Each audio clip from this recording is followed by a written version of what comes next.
అందరికి నమస్కారం. ఇవాళటి మన టాపిక్ మళ్ళీ కూడా నీటే. ఈ నీట్ పెద్ద పెద్ద సిరీస్ ఆఫ్ ఎపిసోడ్స్ జరుగుతూ ఉన్నాయి. ఈ సిరీస్ ఆఫ్ ఎపిసోడ్స్ జరిగే క్రమంలో అసలు ఎట్టెట్లా మౌల్డ్ అవుతుంది అనేది మీకు చూపించడానికి వస్తున్నాను. నిన్న యాక్చువల్లీ ఇవాళ అనమాట, మా టైం ప్రకారము ఇవాళ 11th of July నాడు సుప్రీంకోర్టు ఏం చెప్పిందో చూద్దాం. ఒకసారి చూడండి ప్రజలారా, షేర్ దిస్. నీట్ దీన్ని పోస్ట్పోన్ చేసింది. ఎప్పటికీ పోస్ట్పోన్ చేసిందంటే July 18th. యాక్చువల్లీ 14th రోజు, ఇవాళ 11th రోజు ఉండాల్సింది కదా, 11th రోజు కాకుండా దీన్ని 14th రోజుకు చేసింది అనమాట. So from July 11th to it's postpone to 18th of July, right? At the same time మరి దీన్ని ఇట్నే ఉంచి మరి కౌన్సిలింగ్ పోస్ట్పోన్ చేసిన అంటే నో, కౌన్సిలింగ్ని పోస్ట్పోన్ చేయలేదు. ఇది వన్ ఆఫ్ ద ఇండికేటర్ అనమాట, గుర్తుపెట్టుకోండి. కౌన్సిలింగ్ని పోస్ట్పోన్ చేయలేదు. అయితే ఇది పోస్ట్పోన్ చేయడానికి రీజన్స్ ఏంటి అనేది కనుక చూస్తే, గవర్నమెంట్ ఇచ్చింది, తర్వాత నేషనల్ టెస్టింగ్ ఏజెన్సీ వాళ్ళు ఇచ్చిన పేపర్స్ వీళ్ళకు ఇంకా అందలేదు, సుప్రీంకోర్టుకి అందలేదు. Supreme court did not receive the documents, అందుకని పోస్ట్పోన్ చేసిండ్రు. ఈ రిసీవ్ చేసినాక ఈ డాక్యుమెంట్స్లో చూసిన తర్వాత ఏముంటుందో దాని మీదకి వెళ్ళి చేద్దాం అన్నట్టు. అయితే వీళ్ళు ఏమిచ్చారు మరి, సెంట్రల్ గవర్నమెంట్ ఎన్టీఏ ఇద్దరు చూడండి ఇక్కడ ప్రజలారా, central government and as well as NTA వాళ్ళిద్దరు చెప్తుంది no need to cancel the exam. ఇది ఇవ్వాలి కదా, ఈ స్టోరీ కొత్తది కాదు కదా, ఇది పాతదే కదా. So no need to cancel the exam or hold a re examination. అంటే ఎగ్జామ్ క్యాన్సిల్ చేయాల్సిన పని లేదు, రీ ఎగ్జామ్ కండక్ట్ చేయాల్సిన అవసరం లేదు. ఎందుకు అని అంటే no proof of large scale breaches of confidentiality. అంటే ఎక్కువ పెద్దగా తప్పులు అంటే పేపర్ లీక్ కాలేదు.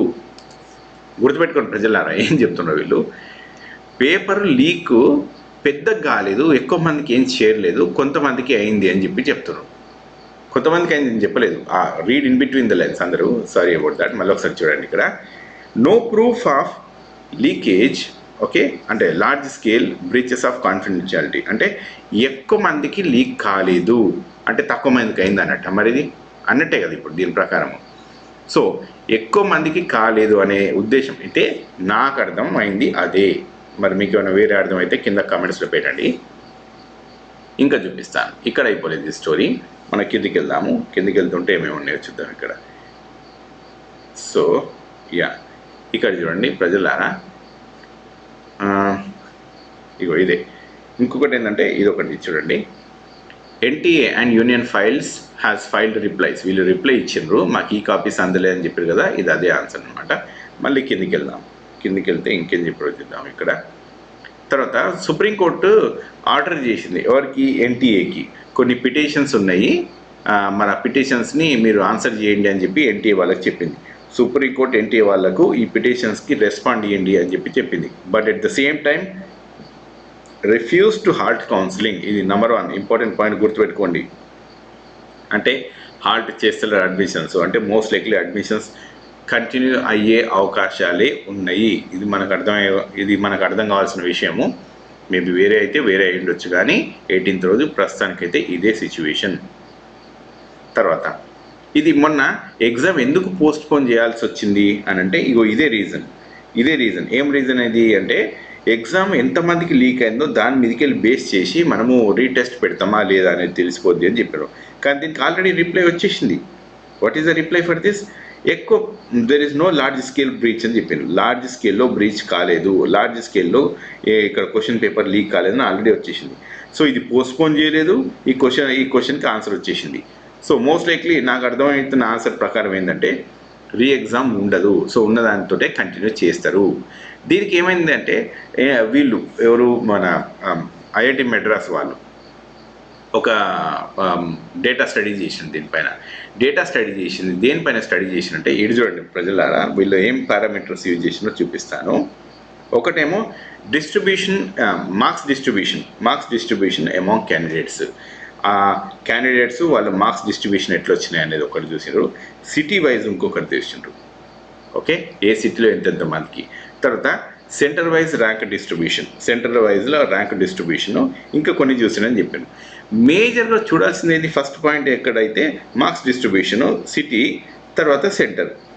ఇవి 3 బేకార్ లెక్కలే. ఎందుకు తెలుసా, ఇవన్నీ ఇవాళ రేపు అంతా ఇది ఆన్లైన్లో సర్క్యులేట్ అయినప్పుడు ఏ సిటీలో ఉంటుంది, ఎక్కడ ఉంటుంది, ఎక్కడికైనా చేరిపోద్ది. ఒక మీరు వాట్సాప్ మెసేజ్ పెడితే ఇప్పుడు హైదరాబాద్లో న్యూయార్క్లో కూడా తెలిసిపోద్ది వెంటనే, అవునా? సో అట్లాంటప్పుడు సిటీకి ఏం సంబంధం లేదు.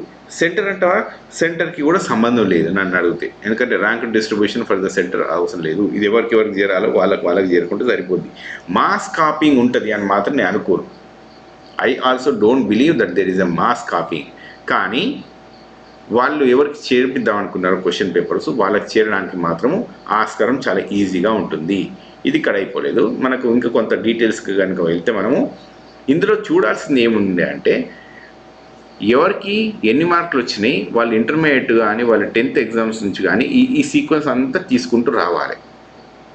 ఈ సీక్వెన్స్ అంతా తీసుకుంటూ వచ్చినప్పుడు కానీ ఏమన్నా తెలుస్తుంది వాళ్ళ ఇంటర్మీడియట్ ఫస్ట్ ఇయర్లో ఎట్లుంది, ఇంటర్మీడియట్ సెకండ్ ఇయర్లో ఎట్లుంది, వాళ్ళ ప్రాక్టికల్ ఎగ్జామ్స్ ఎట్లున్నాయి, ఎంసెట్లో ఎట్లున్నాయి, ఫస్ట్ అటెంప్ట్ ఎట్లుందా, సెకండ్ అటెంప్ట్ ఎట్లుందా, ఈ ర్యాంక్స్ ప్రకారము తీసుకొని వస్తే మనకు కొంత బయటపడే అవకాశాలు ఉంటాయి. అయితే ఇందులో కూడా పూర్తిగా ఆధారాలు వస్తాయంటే I really cannot see that, అది మనకు వస్తాయని కూడా చెప్పలేము మనము. కానీ ఏంటంటే కనీసం ఇంటర్మీడియట్ మార్క్స్ తర్వాత మన నీట్ ఎగ్జామ్ మార్క్స్ ఇవి రెండింటిని ఎవ్రీ ఇండివిజువల్కి వాళ్ళ పర్సంటేజ్ ప్రకారం చూస్తే కొంత వచ్చే అవకాశాలు ఎక్కువ ఉంటాయి. ఇక ఇది కూడా లేదు అంటే మనం ఏం చేయలేము దీనికి ఇప్పుడైతే, రైట్? తర్వాత నెక్స్ట్ క్వశ్చన్స్ దగ్గరికి వస్తే చూడండి ప్రజలారా, ఇంకేమేం చేసిండ్రు వీళ్ళు అనేది ఇక్కడ కనుక చూస్తే అసలు దానికంటే ముందు ఇక్కడ ఒక చిన్న ఇన్ఫర్మేషన్ చూపిస్తాం మీ అందరికీ. కొద్ది రోజుల క్రితం ఈవిడ గారు Mahua Moitra, member of parliament from west Bengal, okay, Krishna Nagar west Bengal నుంచి ఎంపీ. ఆమె జడ్జిలు గవర్నమెంట్కి ఎదురుగా ఆన్సర్స్ అంటే రిప్లైస్ ఇవ్వాలి, ఒక స్టేట్మెంట్స్ ఇవ్వాలి అని అంటే భయపడుతుండ్రు అని చెప్పింది ఈవిడ. ఇవాళ దీనికి ఒక ఆన్సర్ ఏంటంటే సంజయ్ సింగ్ గారు ఉన్నారు, deputy chief minister, Manish Sisodia గారు ఉన్నారు. ఆయన బెయిల్ పిటిషన్కి మరి సంజయ్ కుమార్ గారు ఒక జస్టిస్ అనమాట సుప్రీంకోర్టులో, ఆయన బెంచ్ మీదకి రాలేదు, ఆయన పర్సనల్ రీజన్స్ అని చెప్పి వెళ్ళిపోయిండ్రు అని చెప్పిండ్రు. అంటే ఇది బట్టి కొంత మనం read in between the lines. నాకు అర్థమైంది ఏంటంటే సుప్రీంకోర్టు జడ్జిలు మరి నిజంగానే ఆన్సర్స్ ప్రాపర్గా ఇస్తుండ్రా లేకుంటే నిజంగానే భయపడిస్తుండ్రా అనేది మనకు తెలియదు. మరి ఈవిడ చెప్పిన కంప్లైంట్ ప్రకారం అయితే సుప్రీంకోర్టు జడ్జిలు భయపడుతుండ్రు ఆన్సర్స్ ఇవ్వడానికి అన్నట్టు చెప్పుకుంటూ వచ్చింది ఈవిడ. సరే, ఆ ఆన్సర్స్ ప్రకారం మళ్ళీ చూద్దాం కొంత.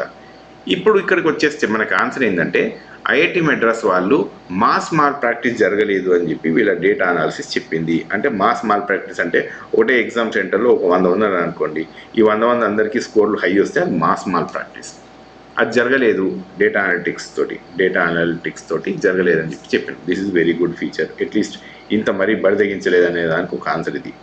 తర్వాత మనకి ఇంకా కొన్ని చూస్తూ ఉంటే మరి ఎట్లాంటి సందర్భాల్లో ఏమేమైనాయి, ఈ అబ్నార్మల్ స్కోర్స్ ఎట్లొచ్చినాయి అనేది కనుక చూస్తే ప్రజలారా, ఇప్పుడు 67 మందికి 720 అవుట్ ఆఫ్ 720 వచ్చినాయి, రైట్?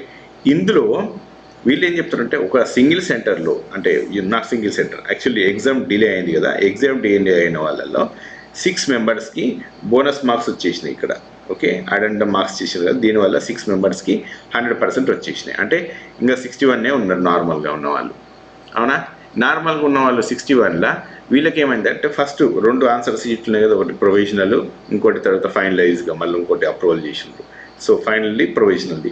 ఈ ప్రొవిజనల్ ఆన్సర్ షీట్స్ ప్రకారము ఒక 17 మెంబర్స్ వచ్చినాయి. ఇంకా దీని ప్రకారం ఏమో ఒక 44 మెంబర్స్కి వచ్చేసినాయి అనమాట. అంటే వీళ్ళ ఆన్సర్స్ ఏం చెప్పాలనుకుంటున్నారు ఇక్కడ అంటే హోలిస్టిక్గా కనుక చూస్తే 17 మందికి కరెక్ట్గా ఫుల్ టైం మార్క్స్ వచ్చేసినాయి. ఈ ఫైనల్ అంటే ఇప్పుడు మన ప్రొవిజనల్ తర్వాత మన ఒక ఆన్సర్ షీట్ మార్చారు కదా, దాని ప్రకారం 44 మెంబర్స్కి అడిషనల్గా మార్క్స్ వచ్చేసినాయి అని చెప్పారు. సరే, ఇక్కడ దాకా ఇదంతా ఓకే. ఇక ఇంకొక కొంచెం కిందికి పోయి చూస్తే ఒక ఫేక్ వీడియో ఉంది, ఇదేదో ఫేక్ వీడియో అని చెప్పుకొచ్చాను, దాన్ని కూడా మనం పక్కన పెట్టిద్దాం. ఎగ్జామ్ ప్రిపరేషన్ ఎట్లుంటుంది, ఎట్లా చేసిండ్రు అనేది వీళ్ళు చెప్పుకొచ్చిండ్రు. ప్రాసెస్ మనం సుప్రీంకోర్టు అడిగిన దాంట్లో ఇది ఒక ప్రాసెస్ని కూడా అడిగింది. ఇది ఎట్లా అంటే 140 మంది సబ్జెక్ట్ ఎక్స్పర్ట్స్ 140 మంది. ఇంకా వీళ్ళు at the end of the day ఏంటంటే కొన్ని క్వశ్చన్స్ ప్రిపేర్ చేసి ఇచ్చిండ్రు. ఈ కొన్ని క్వశ్చన్స్ ప్రిపేర్ చేసి ఇస్తే ఇందులోంచి ఈ సబ్జెక్ట్ ఎక్స్పర్ట్స్ నుంచి ఒక 10 మెంబర్స్ను ఎంతో కొంతమందిని తీసుకున్నారు. మరి వేరే వాళ్ళు వీళ్ళు తెలియదు. ఈ 10 మెంబర్స్ 2 ఎగ్జామ్ సెట్స్ చేసినాడు, let's say A and B. ఇవి అయితే మిగతా లాంగ్వేజెస్ కూడా ఉంటాయి కదా మనకు అన్ని లాంగ్వేజ్లలో. ఈ 2 పేపర్స్ ఏని బిని ఇవి రెండింటిని కలిపి ఒక 101 ట్రాన్స్లేటర్స్ యూజ్ చేసిండ్రు. ట్రాన్స్లేషన్ చేసే వాళ్ళు ఉంటారు కదా ఎక్స్పర్ట్స్, వీళ్ళతోటి ఈ ఎగ్జామ్ పేపర్ సెట్ చేయించారు అనమాట. సో బేసికల్లీ ఏంటంటే 130 మంది టీచర్లు, అందులోకి వెళ్ళి ఇంకో 10 మంది ఎగ్జామ్ పేపర్ చేసిన వాళ్ళు out of that 140 questions whatever subjects they are prepared. తర్వాత ఇందులోకి వెళ్ళేమో 101 మంది ట్రాన్స్లేషన్ వాళ్ళు. వీళ్ళందరి మీద పోను మళ్ళీ ప్రింటింగ్ వాళ్ళు ఉంటారు ఇంట్లో, మళ్ళీ మొత్తం లాజిస్టిక్స్ అన్నీ ఇక్కడికి వస్తాయి. ఒక చోటు నుంచి ఇంకో దగ్గరికి, ఇంకా సెక్యూరిటీ సేఫ్టీ మెజర్స్, దీని ఓపెనింగ్, ఇవన్నీ ఉంటాయి. ఇవన్నిటిని ప్రాపర్ ప్రకారం చేసినాం మేము. ఓఎన్ఆర్ షీట్లు కూడా మంచిగా చేసినాం అని చెప్పుకొచ్చింది. ఇదంతా ఇక్కడ దాకా ఓకే ఉంది. సో దీంతో ప్రాసెసింగ్ ఓకే, జీరో అంటే మాస్ కాపింగ్ అనేది జరగలేదు అనేది మెడ్రాస్ ఐఐటి వాళ్ళు ఇచ్చేసిండ్రు. తర్వాత వీళ్ళు ఏం చేసిండ్రు, మన కౌన్సిలింగ్ని ఆపలేదు. కనుక ఈ మూడింటిని బట్టి చూస్తే నాకు ఏమర్థమైందంటే they are going to have the exam NEET continue. నాకు అర్థమైన ఆన్సర్ దీని ప్రకారము నీట్ 2024 కౌన్సిలింగ్కి వెళ్ళిపోతుంది. ఇది నా analysis. This is my personal view. Maybe తప్పు కూడా ఉండొచ్చు, 18th రోజు ఇంకేమన్నా జరగవచ్చు అంత లోపల. కానీ ప్రస్తుతానికి ఉన్న ఆన్సర్ అయితే they will continue with NEET 2024. Most likely there will be no re-examination ఇప్పుడున్న ఎవిడెన్సెస్ బట్టి చూస్తే. Okay, thank you very much guys, and will meet in the next video.